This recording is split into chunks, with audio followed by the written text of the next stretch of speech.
So my story is I didn't have the courage for a decade. But what I discovered is no matter how big the job was, no matter how much money I was making, no matter how famous the person I was interviewing was, I was never fulfilled. And I couldn't figure out why. And finally, I discovered it's because a piece of me was missing. Welcome to the Cultivating Leaders Podcast, where we get inside the minds of leaders to harvest great ideas and lessons that help you grow as a difference maker in food and agriculture. I'm your host and curiosity captain, Nicole Ursig. Today, I am sitting down with Courtney DeHoff, who you may know as the Fancy Lady Cowgirl. She's a Kansas cowgirl turned television host and motivational speaker on a mission to empower people to live legendary lives through the unstoppable cowgirl spirit. Courtney spent nearly a decade in the big cities as a television personality before finding her way back to her agriculture roots. Now she spends her time developing others and highlighting the diverse world of agriculture. Courtney, welcome to the pod. Thank you so much for having me. I'm excited. We're so glad you're here. Okay, what did I miss from your bio? Oh gosh, I think you nailed it. It's so funny because even when I do like my speaking engagements, there is nothing more awkward than like standing in a room, especially, or listening to someone read your bio. Because let's be honest, I wrote that bio. Who are we even kidding? You write it in like the third person so that you think some other professional wrote it. But no, you nailed it. That was great. Oh, awesome. Okay, so I am curious, how did Fancy Lady Cowgirl start? Yeah, Fancy Lady Cowgirl was really sort of a culmination of my life experiences. And really what it comes down to is I turned my mess into my message, right? So I grew up agriculture, fifth generation. Ag was all I knew. My grandparents run a cow-calf operation. My mom and dad run a few cow-calf pairs. So, ranching is really in our blood. And grew up rodeoing, showing cattle, all things ag. And I grew up surrounded by people in agriculture, and then went to college, landed an internship in TV, and sort of discovered that I had a real love and passion for storytelling. And that's how my TV career sort of came about, was just an internship in Stillwater at Oklahoma State, where I went to school. And so I pursued it, for a decade. I pursued this TV career and climbed the ladder of mainstream news, primarily mainstream news, some lifestyle and entertainment as well. And those jobs took me to the biggest cities in America. So I really sort of left agriculture behind in a way. And then when I finally tried to sort of dip my toe back into the ag space through storytelling, just on social media, what I discovered was because people didn't know who I was, and I didn't live in the right place, and I didn't necessarily dress the right way, and I didn't live on a farm or ranch anymore, what I discovered is that there was a lot of pushback because they were like, you're not really one of us. But nobody knew my story, right? They just sort of made those assumptions based on my television hosting and my career. And so Fancy Lady Cowgirl really was just born of my struggle to try to come back into the ag space, but not fit in. Because the truth is, I love being a TV host. I enjoy living in a city. There are a lot of perks to living in a city, but I am always first and foremost a cowgirl. And I love living out on the land and horses and cattle. And so it's really just my combination of my two worlds. I wanted to be a fancy lady who lived in the big city and interviewed the fancy celebrities and did all the things, but I also wanted to be a cowgirl. So it really started with an Instagram post, and it was nothing more than a hashtag at the bottom of a post that said Fancy Lady Cowgirl. And that's kind of how the community was born. I love it. It started a movement. How did you find the courage to show up in both spaces? So as a fancy, very feminine woman, but also a cowgirl who can get out there and work cows with anyone. How did you find the courage to show up when often people expect just one version of you? Yeah, well, I think something that's really important for your listeners to understand, if they're familiar with Fancy Lady Cowgirl or they know the brand and sort of what I've built now, just know, I travel around giving keynotes, and one of the keynotes I give is on storytelling, teaching people how to tell their story in agriculture, kind of like I did to, advocate for the community. And if they want to grow a brand, go grow a brand. And I tell them all the tips and tricks and amazing things I've learned. And I'm like, now remember, it only took me 15 years to figure this out. Like, it only took me 10 years to finally have the courage to step back into the ag space. And the people that I was working with in television, they had no idea where I came from. Because very early on in my career, I was told by agents and managers in the television business, they were like, don't ever wear a cowboy hat. Like, don't let anyone see you in a cowboy hat, because if you want to be taken seriously by, the big media markets, New York, LA, Chicago, Dallas, like if you want us to take you seriously, you need to take off the cowgirl hat, is what they called it. And so I did. So my story is I didn't have the courage for a decade. But what I discovered is no matter how big the job was, no matter how much money I was making, no matter how famous the person I was interviewing was, I was never fulfilled. And I couldn't figure out why.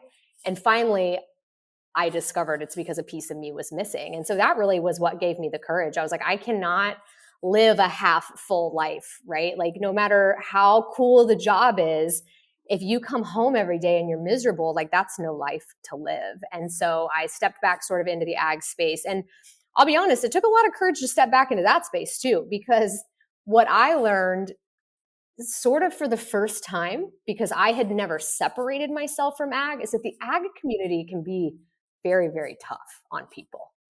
They are very tough on outsiders. They are very tough on people that don't look like them, think like them, talk like them. And it was such a wake-up call for me, because in the back of my mind, as I'm reading the mean comments and all the things like, you don't belong here, you can't tell our story, I'm thinking, whoa, whoa, whoa, I'm fifth generation. I'm born, bred, and raised. And what was the wake-up call for me was, if they're treating me this way, imagine how they're treating true first-timers, first generation that want to be a part of this. And so I made that my mission, to be the mouthpiece that says, hey, wear the hat, don't wear the hat. I don't care if you can ride a horse or not ride a horse. If you have any sort of love or passion for this industry, you have a place in it. And we need all kinds of kinds. We're never going to evolve and grow if we don't start accepting people from all walks of life. The courage came, and as you get older and as you mature, right, it's easier to be courageous. Like 25-year-old Courtney would have answered this question completely different than 35-year-old Courtney is answering it.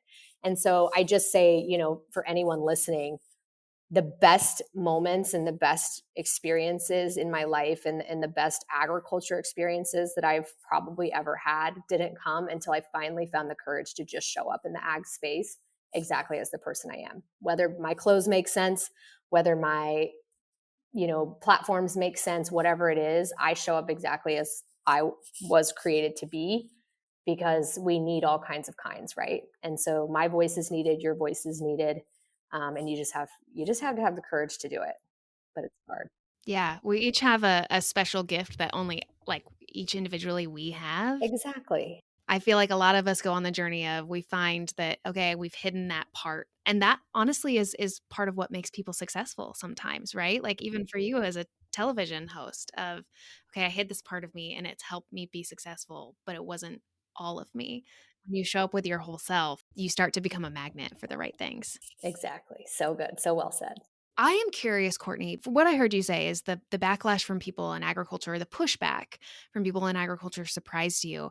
What tips do you have for dealing with the haters? Because I feel like whether you are a influential personality that's out there in the public space like you are, or if you're just a professional dealing with tough feedback, how do you deal with the people who just say mean things? Yeah, that's a great question. And social media is the Wild West. I mean, the internet, anybody, people are so confident behind a keyboard, right? And so it doesn't matter what you're doing, there is going to be pushback. It doesn't matter how positive and shiny and beautiful your message is and how beneficial it is for the world, there will be pushback. Now, I'm not always shiny and beautiful and perfect. I mean, sometimes I poke the bear a little bit, the agriculture bear, because I think that there needs to be change and there needs to be those conversations. Here's the thing. I have tried all of the ways. I have been the person that fights back in every single comment. And here is what I will tell you from my own experience. You will never win. It doesn't matter how eloquent your chat GBT reply is to Susan 1237 Cattle Rancher 5. If she's mad and wants to take you down, she will take you down. And so I have learned, I don't respond to them anymore. If they are hurtful to other people, if there's profanity, sometimes I'll delete them. If someone's just fully going off the rails and won't let it go, I'll block them. I think delete, block, ban, whatever you need to do, or just simply ignore. Because you can also play the game of like, well, if Susan keeps commenting, it's my engagement rate is going, however you need to handle it for your own personal psyche is the way to do it. Because man, I've worked in the TV industry. Like, you want to talk about a volatile industry. I've been around and I've dealt with all kinds of people, and it is amazing how one comment on Facebook or Instagram can make you feel miserable for the rest of the day. And life's too short. So I say delete it, block it, ban it. And the other thing is, you have to show up and tell the story, or tell your story confidently and authentically. Because if it's authentic to you, then you have the courage of knowing that it's your truth. And nobody can argue with your truth, and nobody can take away your truth. So my advice is to ignore them, which is terrible advice because I know that's nearly impossible. But I would say just ignore them, and don't be afraid to, to block people. It's, when it comes to social media, it's your platform. It is your platform. You hold the reins, so you be in charge. What do you think it is about your story and the Fancy Lady Cowgirl movement in general that has really ignited a spark with people, or touched them, or really connected with people? The very first time I ever used the hashtag Fancy Lady Cowgirl, I had shared a post, and it was a side-by-side photo. Me in New York City, all dressed up, high heels. I was going to a show at New York Fashion Week. And then a picture of me and Chinks standing in a pasture on my family's ranch.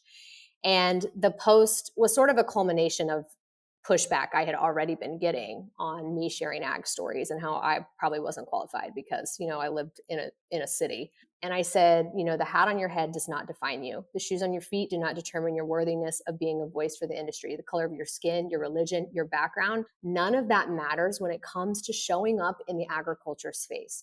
We need all kinds of kinds. And to me, what I had learned over the last 10 years working in the TV industry is that being a cowgirl is so much more than an occupation. Being a cowboy is so much more than an occupation. Being a farmer, a rancher, whatever you want to say, it's a state of mind, right? It's the values by which you live your life. And so that was really sort of the gist of that post. And then at the bottom, I wrote hashtag Fancy Lady Cowgirl. And I'll never forget the very first message that I received. I braced myself, like, oh, here we go again. And it just said, thank you. And I was like, oh, okay. Like, what is this? Because to be honest, Nicole, like, I thought I was the oddball because I was the kid that grew up in ag and left it behind to pursue like this Hollywood career. I always just thought I was the only one that felt unwelcome sometimes in the ag space, or not quite like I fit in maybe. And what I discovered through Fancy Lady Cowgirl is that there are thousands of people around the world. I mean, I get messages from France, from Australia, from all over the world, people saying, oh, finally, someone is giving us permission to show up in this space exactly as we are. And I think that's what people connect to. I think it wasn't some message necessarily that changed their life. I think it was just someone having the courage to stand up and say, hey, I'm going to do it my way, and I'm going to give you permission to do it your way. And that was what people needed.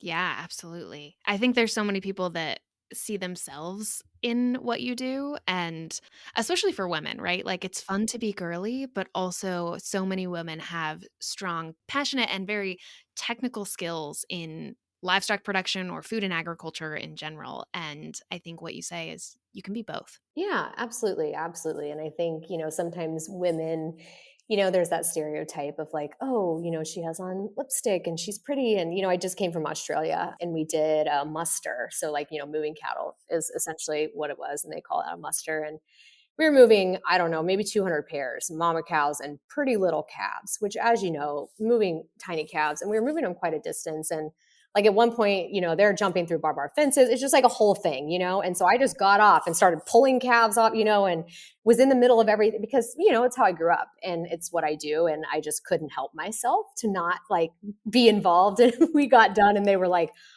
wow, like they gave me the top hand award, which they made up at lunch. But, it made me think. I was like, and I was in jeans and denim, like I wasn't overly fancy, but like they had never seen that side of me. And so, yeah, I just think that I love when women, can surprise people in the agriculture industry. And I think that's kind of what Fancy Lady Cowgirl, represents as well. Like you can be both. Oh, absolutely. So personal story.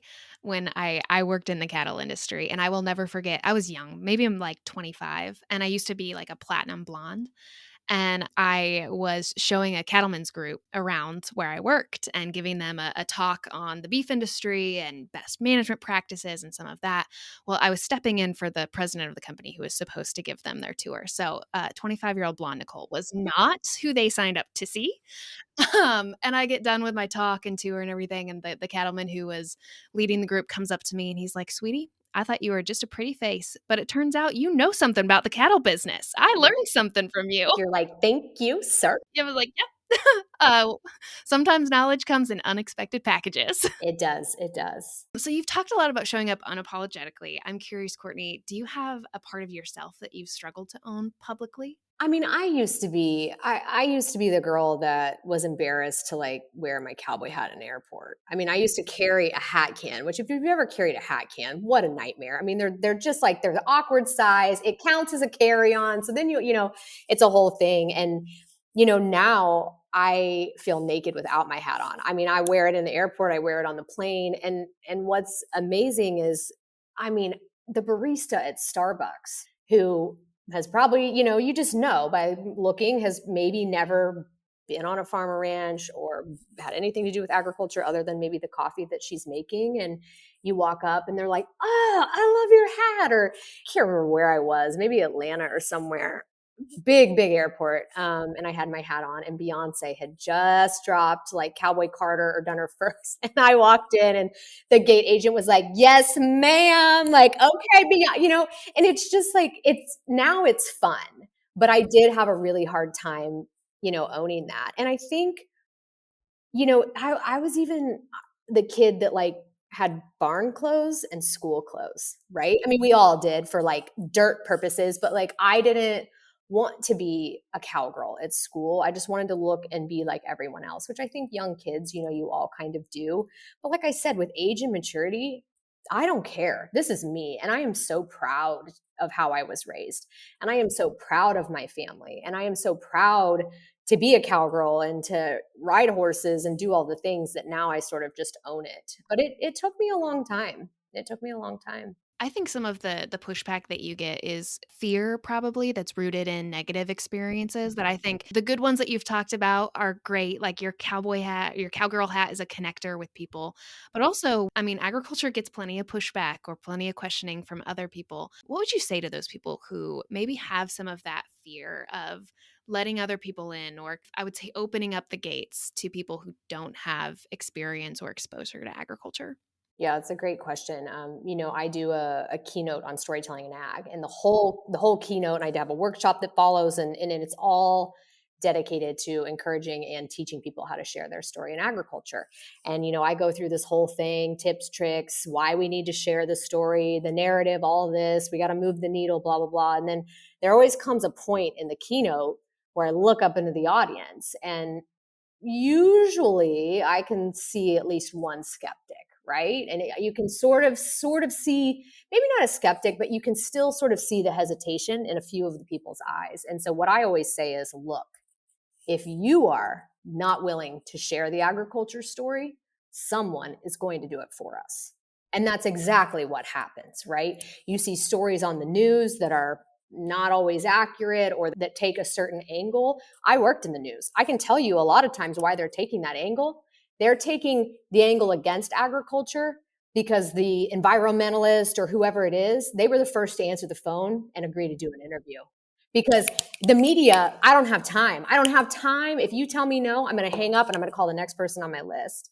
And so I always say, we have to be willing to have those conversations. We have to be willing, as you said, to open the farm gates, let people in, be vulnerable, be honest, show them the good. Don't be afraid to show them, maybe a little bit of the ugly as well, because I think that transparency, that translates, right? Now, you have to be strategic, obviously, about it, because social media is a wasteland and the internet is a wasteland, and one tiny thing can be completely blown out of proportion. So I say all this, but I also want your listeners to know I understand why there is fear, and I respect it and I get it, right? Like, I completely understand why we're hesitant. I completely understand why there is fear. But I think at the end of the day, we have to be willing to share the story. Because again, if we don't share the story, someone else will do it for us. Well, I think that translates to leadership, even in the corporate world of agriculture, even in the boardroom. Transparency creates trust. And when there is a gap in information, people are going to fill it. And whether you fill it or they fill it is up to you. But whether you are a leader trying to share information internally or you someone who wants to share the story of agriculture, there's a gap there. And how transparent are you going to be and who is going to fill that gap? Exactly. Exactly. I'm curious, Courtney, let's talk a little bit about leadership and influence. What do you think the next generation of leaders in agriculture needs to unlearn to be successful? Ooh, that's a really good question. Is this one of the new ones you added? I don't remember. It is. It is. It's one of the new This is a ones. great one. This is a great one. I was like, wow, I should have prepared an answer for this. What do they need to unlearn? I think the next group of leaders in agriculture need to unlearn some of the old ways, right? Something that I see pretty commonly in the agriculture industry is that sort of if it's not broken, don't fix it mentality. And that only works and that only gets you so far. And when you look at the average age of the American farmer and you look at agriculture and you compare the agriculture industry to other industries that are growing and flourishing, I feel like the ag industry, we're behind. I mean, we've always been behind. And I think part of it is because we don't embrace change and innovation and leaders with new ways of thinking and new ways of doing things the way that we should. So maybe that next generation, if they can come in and shake that tree a little bit, right? And try new things and do, and here's the thing. I'm a big believer in do things a different way. Try it. If it doesn't work, we can go, the old ways will always be there. The tradition, the values, like that's not going anywhere. But maybe we need to take a different approach in how we maintain those, traditions and values and things in agriculture. So I would just say, don't be afraid to be bold, right? I mean, we have it in us. Agriculture people are built different. We're bold, we're courageous, we're gritty. Like we have the qualities in us to be courageous leaders. We just have to tap into it. And so I would just say, be courageous and don't be afraid to do it your way. As a fifth generation rancher, I love your mindset of, embracing change and inclusivity, but also I can tell you care about the tradition. So from Courtney's perspective, how do you balance the good things of tradition while embracing that agriculture is going to look different in the future, both in people and how we do it? Yeah, I've traveled around the world, right? I've worked with farmers and ranchers in Australia and Canada and the US and I work with a ton of, different nationalities in the cutting horse business, the Italians, the German, everybody. And what I think is so cool is that no matter their background, no matter what culture they come from, what their passport says, those traditions and values are always there. And I think that just goes to prove that that is something that we won't lose, right? It's in like our DNA. It is, because how else do you explain, a businessman from Australia and a cutting horse trainer from Italy and a, girl from how else do you explain that we all have the same mindset and the same values, right? Like I think it really is in our DNA. I think you nailed it. That's a perfect way to say it. I think as long as we stay true to, those values that we all have within us and don't let the outside world, sort of force us to fit into their molds and their stereotypes. I think as long as we stay true to who we are, we can try the new ways of doing things while still remaining true to the cornerstones of who we are as farmers and ranchers and agriculturalists. Yeah. For you, what do you think some of those like tried and true values are? Yeah, so I have this thing I created. It's called the Cowgirl Code, but I think it completely applies to anyone in the agriculture industry. It's sort of how I teach women to have that mindset, because I really want to teach women from all walks of life how to tap into sort of the cowgirl mindset, because I think we all have a little cowgirl in us, whether we know it or not. And those are, courage, originality, worthiness, grit, resiliency, integrity. I think those are the values that really make up the agriculture community and the people in it. And I think that if we can stay true to those values in anything that we're doing in the ag space, then the industry will continue to prosper and grow. I love those. I think when you said them, immediately resonated with all of them. I love that. I love that. So, speaking of leadership and values, what is a belief that you maybe once held about leadership or success that you've completely let go of? Ooh, these are good. Okay, leadership or success. I think this will work with this question. Something that that it took me a long time to understand when it came to leadership and that sort of thing. I really felt like to be a great leader or to be, successful or to leave my mark on life, I really held my job title as something that was very important to me. So my worth was completely wrapped up in me being a TV host. And in my mind, if I wasn't a TV host, I was worthless. Like what was I contributing to the world if I didn't have this fancy job title and if I wasn't being invited to the right parties and the engagements and the red carpets and the things. And, in 2017, they canceled the show that I was working on here in Dallas. And I decided I was going to go out and on my own and do freelance as a contractor. And I didn't land a job for a year.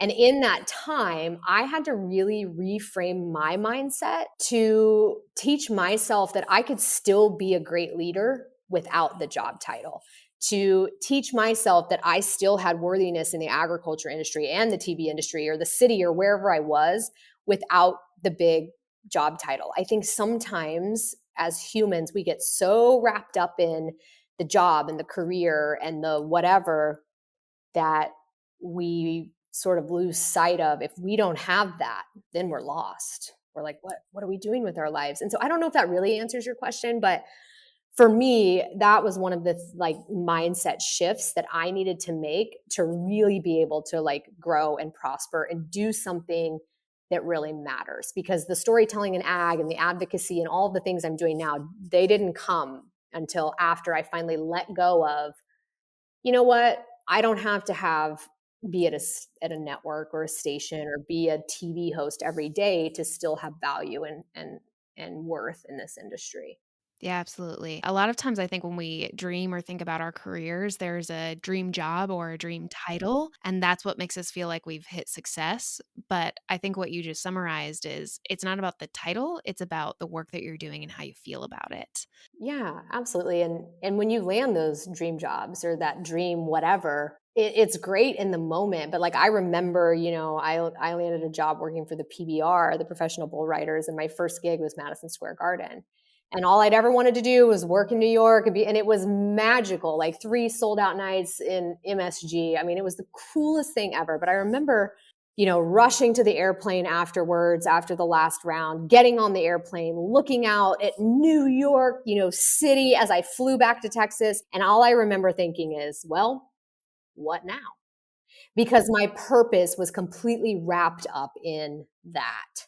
And it was when I finally was like, maybe my purpose isn't just interviewing people. Maybe there is more to what I have to give, or more ways I can show up as a leader in ag by advocating and standing up for, people from all walks of whatever. When I finally made that shift, then things really opened up for me. I like it. Okay, so one of the things you talked about was, I think this may even be in the values that you said about or cowgirl code, but in agriculture, we talk a lot about grit. And I think we put a lot of value in it. And I think that's great, right? You need grit. You need to be able to push through. But can you share a moment where either softness or vulnerability ended up being your strongest leadership move? Oh yeah, I think, one thought on that. I grew up surrounded by cowboys. Cowboys are tough. Cowboys are gritty, and that's all fine and well, but that can also be incredibly toxic at a certain point, right? We need, you talk about mental health in the agriculture industry, it's a huge problem. And so I think having that vulnerability and having that softness is really, really a beautiful, beautiful thing that I wish more people in the ag industry had the confidence to embrace. So when was a time that I had vulnerability? Honestly, the day that I made that social media post. And because that all stemmed from hateful messages that I was getting on social media. And it broke my heart. I mean, I called my mom and I was like in tears and I was like, I don't understand why these people are being so mean to me. Like, don't they know I'm a cowgirl? And it that was my community. I mean, some of the people I knew, and I'm like, oh my God, I can see your name on social media, right? And so it really like hurt my feelings. And I thought, that's it, whatever. I'm not going to do this. I didn't sign up to be abused on the internet. Like, I'm over it. I don't need this. And my mom talked me off my meltdown. And then I made that post on social media, and that was vulnerable, right? Because like I said, it was my mess. I just kind of figured out how to like turn it into a message. And I didn't know if one single person would be impacted by it. But having the courage to just be vulnerable and be like, look, I know it doesn't make sense. I know the high heels and the eyelashes and living in places like New York City don't make sense for agriculture, but this is me. This is what you get. This is who I am. I think that vulnerability really, it sparked something incredible. I mean, Fancy Lady Cowgirl turned into this incredible, movement, as you called it. And the opportunities that I've had since then have been, I never could have imagined. And so I think the most vulnerable thing you can do is to show up and walk into rooms, even when you know you're not going to fit in, even when you know there might not be a seat at the table for you. Don't be afraid to sit at the table alone until people catch on, because they will find you. The right people will find you. And so I think for me, it was just being willing to show up, knowing that I wouldn't fit in, knowing that I may not have a, proverbial seat at the table, but having the vulnerability to just do it and see what happens. I'm guessing for you, that's something that is a practice. It's not once you did the first social media post, that courage is needed over and over again. Oh, yeah. One of the things that really surprised me, I love following you on social, but I think it was a post about when you got your cutting horse. Mm-hmm. And you talked about how you didn't feel like you fit, or like that who am I to buy this horse and do this thing? And I was like, girl, who are you not to? How the heck can you feel that Yeah. way? Yeah. You're the Fancy Lady Cowgirl. And how could you feel like, oh, maybe in this area I don't belong? Yeah, no, I think it's human nature, right? We all have those moments. And for me, buying Bucket, his name is Bucket, my little cutting horse, I wanted to like document it, and I still haven't done a ton. I need to do more, but one of my friends, Katie, came and videoed like my first show and like me riding at the house. And I was like, oh my God, this is so cool. Like, I finally get to be a cutter, because I've worked with the NCHA for several years and I do TV work for their big Triple Crown show. So I'm interacting and working with the best in the world, right? And so like I'm watching like the open finals, like the people who do this for a living. And so I had this like I edited a video and I sent it to Katie, and I was like, I don't think I can post this. And she's like, why? And I was like, well, because I don't look like the trainers. And she's like, well, you're not supposed to. I'm like, no, but like, I don't look like, there's a lot of mistakes. Like I'm leaning, I'm like doing all the things. And that's what she was like, you know what, Courtney, like just post it. And I did. And, I think, because my hope with that is to just show that, again, anyone can be a part of that industry, right? Like anyone can go out and buy a horse. I've got a great trainer who's like teaching me so much. Anyone can learn, but yeah, there was some hesitancy there, because I was like, oh my God, what are these men that I am commentating with, these, multi-million-dollar riders? Like, what are they going to think? And here's the thing, at the end of the day, the people that matter are going to know that everyone starts somewhere. And this is a great like life lesson too, right? Just, we'll use the cutting as an example, but like the people that matter, the trainers that matter, the riders that matter, they're not going to look at my run and be like, oh my God, like Courtney, she's leaning on that horse, whatever. They're going to look at it and think we all started somewhere. I think that's important, an important lesson for life as well. The people that matter and the people that get it and the people who have done what you've done, the people who have been great leaders, the people who have held the positions in agriculture that maybe you want to hold, or the people that have run farms and ranches, they're not going to look at you and make fun of you and the way you're doing it and your failings and all of the things. because the people that matter get it, and they're going to respect that you even have the courage to try.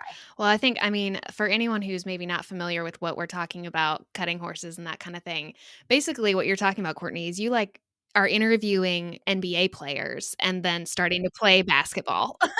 Essentially. That is a beautiful, beautiful example. Yes, I am interviewing LeBron, and then I have decided that I am also going to play basketball, and I've never done it before. Like, yes, I know how to ride horses, but the cutting is like a whole new discipline for me. So yeah, that is a beautiful example. Yeah, but I think it's so incredible because there's a quote that I love that is the embarrassment is the cost of admission.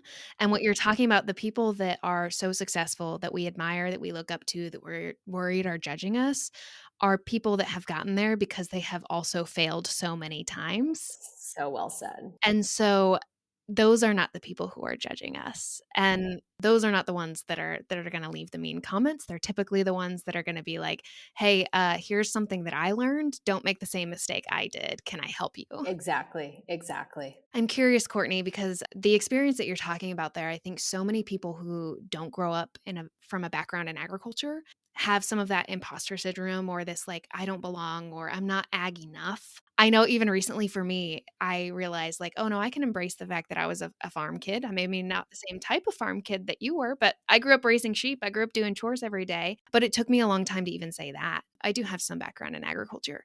What advice do you have for people who feel like they love this industry, they've fallen in love with it, but maybe they don't belong or they don't quite fit in? Yeah, I would encourage them to reframe that feeling of not fitting in or not quite belonging as a superpower, because that's what it is. I tell people all the time, someone like me who was born in it, bred in it, raised whatever in it, I'm valuable to the industry.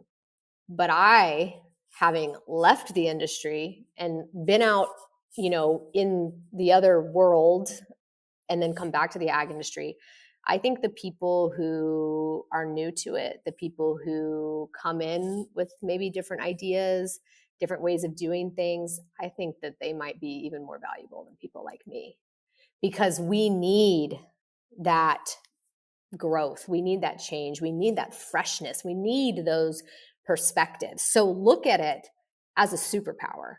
Like, you're coming into an industry that so desperately needs some fresh perspectives, and you have those, right? So don't be afraid to show up and to share, your viewpoints, or to be a leader in a different way. Like, I'll go back to the cutting, right? Like, I ride into the pin, and I'm a nervous wreck, and like, what, it's a whole thing. But one of the things, and I did this in rodeo too, like when I learned to rope, I didn't learn to rope until I was in college. So I was, at least 18 years behind the people that I was competing against. And the cutting, is sort of the same thing. Like, I ride in with the mentality of like, I don't have to fit in. I don't have to be perfect because this is new to me.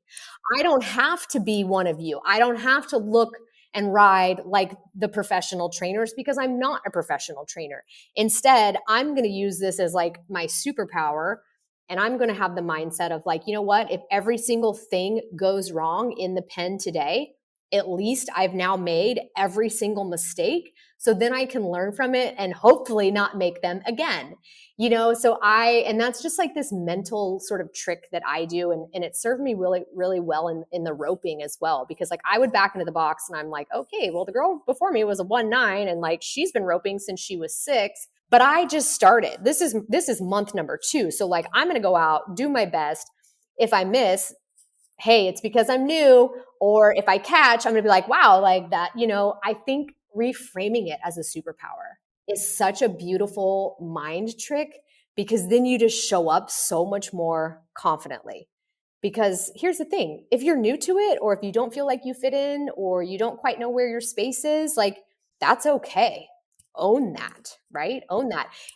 I mean, what I did was I didn't really have a space that I felt like I sort of fit in. So I created my own. Create your own if you can't find your space. Yeah, I love it. I like the idea of playing the new card. Yeah. Like, Just play the new card. Yeah. It's Yeah. people do it with jobs and things all the time. You can do it in different areas of life too. Yeah, and it's such a, like, mind trick, for me at least, it gives me confidence because I'm like, "I have nothing to prove because I'm new at this." Now, like, if I'd been doing it for 40 years and I was doing all of the stupid things that I'm doing in the pin, I might be embarrassed, but I'm like, "I'm new, I'm trying my best." So I like it. It's a very freeing. it is. Like it just is almost like giving yourself some permission to fail, but not in a cheesy way, just in a like, I'm new, so I'm going to make mistakes. Exactly. Yeah, it's just reframing failure. I mean, that's really all you're doing. Okay, question for you, Courtney. You inspire so many others with the things that you say, with your talks, with your social media content. Who inspires you in the moments when the camera is off and things feel heavy? Ooh, that's a great question. My go-to person is my mom.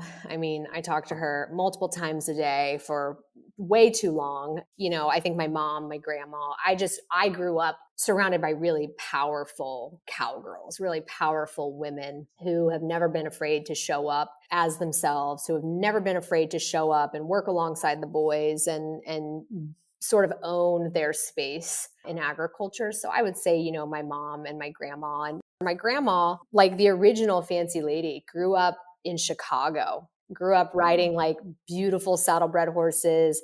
And then she met this cowboy from Kansas and he brought her to Kansas and they didn't even have running water. And it was like, where have I, what is happening? And she ran the ranch alongside of them, a girl from Chicago. And so she's sort of the epitome of a Fancy Lady Cowgirl. And then she raised my mom. So, they're pretty much powerhouses. I love that. I also love that basically what you just shared. We talked about the tradition of agriculture and how it looks different today and how maybe what you're doing looks different. But to me, it sounds like it's exactly what your grandma did. These are the stories of women in agriculture. You've just shown a spotlight on it. Yeah, I love that. Thank you. Okay, so since you were talking about the matriarchs of your family are the ones who have inspired you, I am curious if your younger self could see what you're doing now, what would she cheer for and what would she question? Oh, I think she would really, really cheer for the fact that I can confidently put on a cowboy hat and confidently walk into a room and no longer fully, because I do still, there's a small part of me that still cares, but not care all that much about what other people think. Because I think for women especially, we care so deeply about what everyone thinks, what everyone thinks about us. And the truth is, as I've gotten older, I've realized that nobody is thinking about you as much as you're thinking about yourself, right? I think that she would be really proud, that I finally had the confidence to just put on the damn hat and wear it and own it and be a cowgirl anywhere, whether I'm in New York City or whether I'm in Dallas or Fort Worth or at a show, whatever, just to be the cowgirl. And then what would she not approve of? What was the second one? What would she question? Oh, what would she question? She might she might question some of my outfit choices from time to time, maybe some of my photo shoot. Only because as a little girl, again, I just wanted to fit in, right? Like I didn't want to stand out. I didn't want people to talk about me. And now I do photo shoots so that people talk about me. So she might be a little bit like, what's happening there? But I think she'd be proud. Overall, I think she'd be proud. That's what matters, I feel like. Would your younger self be proud? Hmm. And would your 80-year-old self be proud? Yeah. Okay, so not to exclude the men at all if you are listening, but Courtney, you do very much focus on women in agriculture. So I'm curious, what do you hope women in agriculture are saying about their careers and opportunities 10 years from now? I just hope that they can look back at what they've done career wise, leadership wise, opportunity wise. And I hope there is no hesitation when they say, yeah, I did that. Because I think so often as women, we hold ourselves back, right? We hold ourselves back just a little, even when we think we're being brave, even when we think we're going for it. I mean, I do this, I'm guilty of this, and I give whole keynotes about living legendary. And, but I hope that they can look back and say, I did it and I did it all. Because life is short, right? Like, why not go for it? Why not live a legendary life? And if you're in a season, maybe you're in a great season, maybe you're in a low season, like, don't be afraid to change things either. Don't be afraid to walk away from the dream job. I did. Don't be afraid to launch something new and crazy that you're not sure if someone will understand. Don't be afraid to be a leader that says things that maybe you're not sure that are going to be well received, right? Like sometimes I talk about agriculture and I'm like, hey, we're our own worst enemy. And that's a controversial topic, but like, don't be afraid to speak your mind. Don't be afraid to just ruthlessly pursue your dream because it's so worth it. It's so, so worth it. And in 10 years, you want to look back and say, yeah, I did it. Absolutely. Okay, Courtney, I want to go into some fun, lighthearted, just fast-paced questions for you. So basically like a fire round of questions. Okay. What is one fancy thing you can't live without? Ooh, my Nespresso machine. I don't know if that's fancy, but I really love it. What is one cowgirl habit you will never give up? Ooh, one cowgirl habit I will never give up. That's a tough one. Just loving my horse probably more than I love most people. It's just a hard habit to break. What is one leadership myth that you think needs to be busted? Ooh, a leadership myth. These are hard. These are not rapid fire questions. A leadership myth that needs to be busted. I think sometimes we feel like a leader needs to be a person in a position of great power. And I think sometimes the best leaders are at the bottom of the ladder, right? And so maybe that mindset of anyone can be a great leader, no matter where you are in your career. Maybe you're a leader in your own home. Maybe you're a leader for your family. Maybe you're a leader for the people that are below you, right? And so I don't know if that's really a myth, but I feel like a lot of times leadership is associated with, someone who has a high ranking or who is powerful. And I don't think that's true at all. Absolutely. Okay, you get to leave a leadership lesson on a sticky note on every young leader's desk. What would it say? Don't confuse the intermission for the finale. I think as leaders, there are going to be great times and bad times. When you're in the tough season as a leader, it's just an intermission. It's not the finale, right? Don't confuse those moments in life for the end or for failure, because it's just redirection. Because if you think about a great film or a great play or anything in the arts, there's that intermission. And if you leave at intermission, you miss the best part of the story.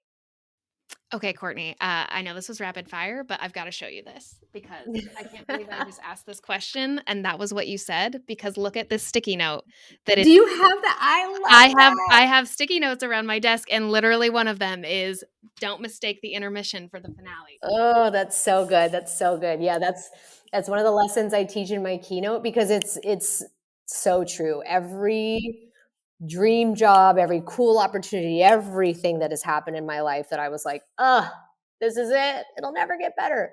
It was an intermission that led to something I never saw coming that was even better. Yep, I love that one. I also love that happened. So fun. Okay, last one. You get to plan the dream, like urban, like big city meets rural country event. What do you do? Ooh, yeah. I think it would be just maybe honestly, I think it's Fancy Lady Cowgirl, maybe a different rendition of Fancy Lady Cowgirl, but I've kind of tried to do that, right? I've had 3 sold out events in Fort Worth. So you're still getting a little bit of the city. We have them at they've been at luxury hotels and some cool places, because I really want the women to have that luxury fancy experience. But then, the cowgirls roll in and we have our thing.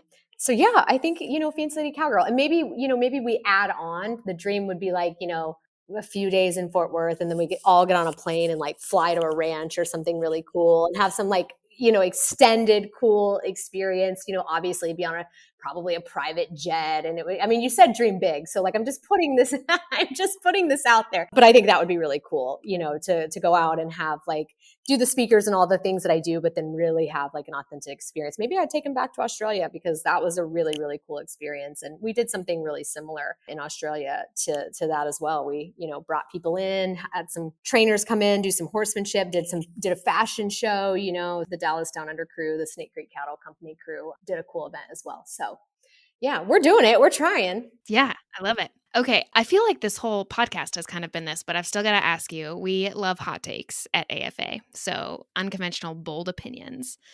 What is your hot take about leadership or the future of agriculture? My controversial hot take opinion is that agriculture is oftentimes its own worst enemy. I see so much fighting within the agriculture industry, the different sectors, I'm a rancher, I do it this way, you do it this way, I'm a farm, there's so much headbutting in our own community that we are completely missing the boat when it comes to connecting to our consumers, right? We go to conventions and we do all these things, and I go to these conventions and I sit in these rooms and we spend days talking about how are we going to connect with the consumer, and then I look around and like we're arguing amongst ourselves and I'm like, what are we doing? What are we doing? I think that agriculture, if we could ever figure out how to get all of the different sectors to work together for sort of the greater good. And I know this is like probably a pipe dream, but as an outsider, because I kind of consider myself an outsider because I live in the city, I interact with the consumer on a daily basis. I'm in the grocery stores with the consumers. I think if we could work together as a whole to share the ag story and spend less time butting heads with one another, I think the narrative and the trajectory of this industry would increase tenfold. So that's my hot take. Take it or leave it. Well, I will take it. We'll let our listeners add in their opinions. Mm-hmm. Okay, Courtney, this has been so fun. Thank you so much. If there is one thing that people take away from this podcast, what do you want it to be? Ooh, I think don't be afraid to show up authentically as the person you were created to be. Doesn't matter if other people get it. It doesn't matter if they understand you. Show up as the person you were created to be, because you were created for a reason. That is a great place to end it. Courtney, thank you so much for joining us on the Cultivating Leaders podcast. And of course, at AFA, we are all about building bridges.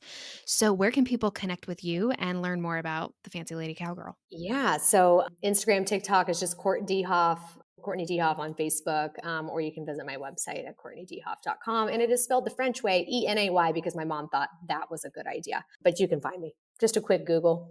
Well, thank you, Courtney. I'm sure you will hopefully get some new followers from this. I enjoyed our conversation. Hope everyone else did too. And that's a wrap on the Cultivating Leaders podcast.